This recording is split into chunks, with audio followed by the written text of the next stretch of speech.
Yes, we are back. No. Shoot them up, camera girl. I have two pots here on the stove. See? I've diced my carrots and it inside there with my green gungo. Camera girl, get right in. Get them a shot. Shoot them up. Right? It wasn't cooking. Just in a little bit of water keeping hot. Right? Right here now, we have the corned beef that was scalded off 2 different times. And I'm going to definitely do a video to show you how to scald your meat to get out some of the salt out of it. So we're going to put it in there with chunks like this. We're not going to cut it up.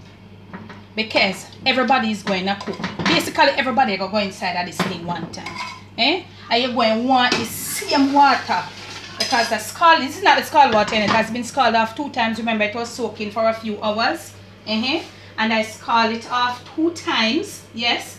And I have pre-cooked it. So if you don't like the pressure cooking method, what you need to do is soak it overnight or soak it for a few hours. Scald it off depending on the amount. If you have a lot, you have to soak it long in a lot of water and scald it off a lot of times, because the more amount you have, the more corned beef you have, is the more salt in there. Alright, so you're not when you cook it off, you're not going to throw the water. Come on, no. Right, okay. I want it to be all in on this, you know. Okay, y'all. I have a kettle right here full of boiling water, and y'all know that you're supposed to have your kettle with your boiling water. So we're going to dump some water in the pot because we want to liquid like that now.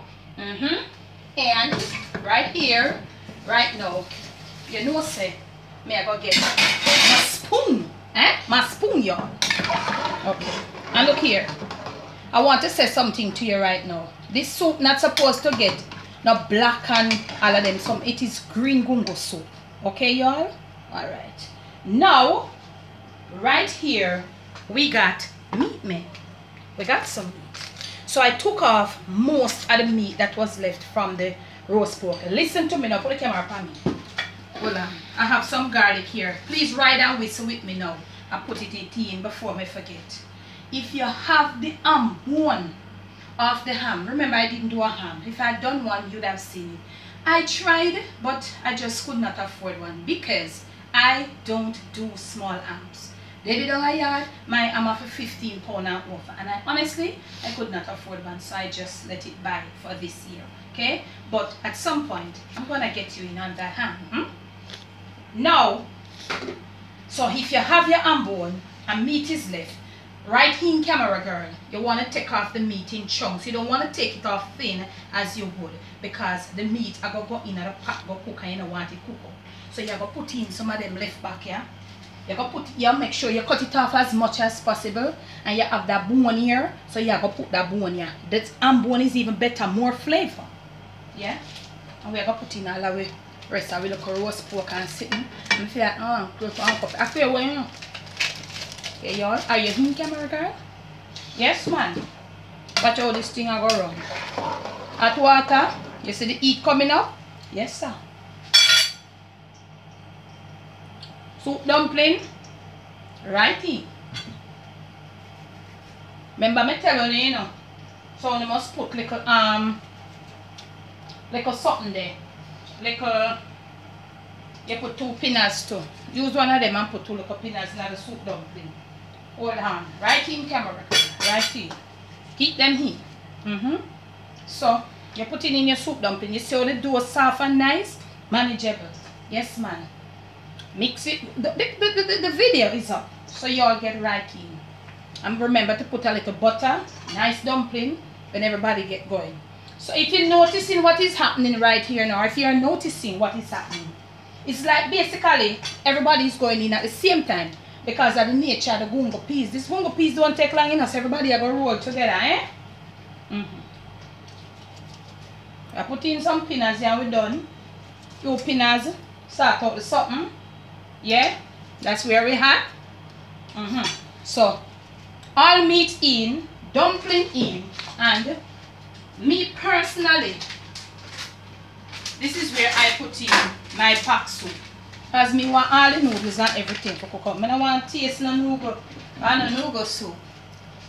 So, I put in everybody right now. Look at what is happening. Okay. Now, remember we weren't using any yam. So I'm gonna put in some dasheen and some sweet potato. But you don't want to cut the sweet potato them too small because they will mash out. Because everybody's gonna cook at the same time. So my dasheen white and pretty. So I substituted dasheen because when me did a grow St. Mary, I never see my mother put yellow yam in I either renter some farmer white yam in a green gungo soup. Okay. So we're there like that. And look at what is happening. This is how the pot look right now. You're in camera, girl. This is how the pot look in. This is how the pot is looking right now. No salt for now. And it is highly unlikely that we're gonna need salt. Now, right over here, camera girl, I have my fresh coconut juice. I'm gonna strain it out, leave it to heat to get it out. You know, want to put no coconut down in that thing there, like everything in this, you know. Yes, and we are going to chop some of these herbs. Later. I have my little piece of pork in my mouth. That kitchen there now, so you got your food, you know.